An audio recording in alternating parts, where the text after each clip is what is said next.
जय जगन्नाथ मिष्टी किचन को आपण मानक बहुत बहुत स्वागत।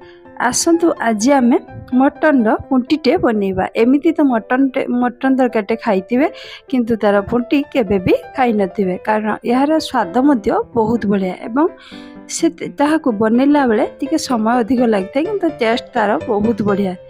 यही तरकारी को बन सारा पर मटन पुंटी बन सारा पर गरम गरम रोटी परोटा मुढ़ी भात जो थे चाहिए यहाँ खुशी रे खाई पारिबे। एवं यही तरकारी स्वाद बहुत बढ़िया। एबे आसंतु से मटन पुंटी रेसिपी को स्टार्ट करना। मु प्रथमे गोटे मटन पुंटी नहीं से पुंटी को भल भाव सफा कर काटी नहीं। यार परिमाण प्रायतः गोटे केजी हम या भल भाव सफा करके धोईकी रखी।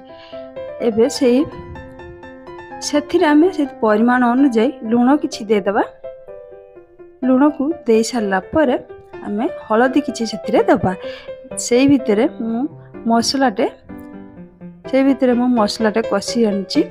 देखो मसलाटी मोर भल भाव हो गला। मु पियाज रसुण अदा पेस्ट को भल भाव कषि नहीं। एबे देखो से आमे से रखि मटन पुंटी को से देदेबा। देकी भल भाव कषि नबा, कारण यह भल भाव सीझी गले ही तार स्वाद भल आसी था। तेणु यही भाव आम प्रेसर ही कषि नबा। किसी अंश कषि हेले ही से पानी देकी आम सीटी मारिबा। एबे देखो भल भाव कषि हो आसलानी। आ किछि समय कषि हम से तार आइंस पानीटी बाहरला। तेणु यही पानी को सुखिया पर्यंत आम कषिबा। ये भाव कषि हो सारा पर आम से किछि पानी दबा। ये तरकारी भल भाव कषि हेले ही तार स्वाद भल आसता है। भल भाव कषि होला पर से किछि पानी देदेबा।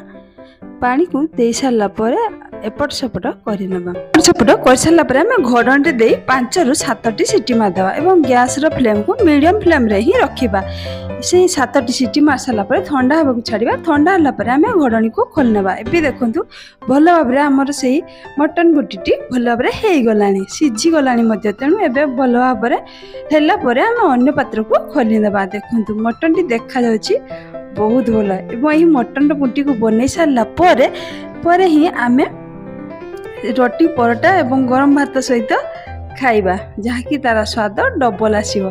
तेणु यही भाव मटन पुंटीटा निश्चित ट्राई करंतु। मु तो भाबुची बहुत बढ़िया लगियो। आपनको केमिति लागुची कमेंट बॉक्स रे लिखि निश्चित जणांतु। वर्तमान पाई रहूची बाय। पुणी आसीबी नुआ वीडियो नुआ रेसिपी सह। जय जगन्नाथ।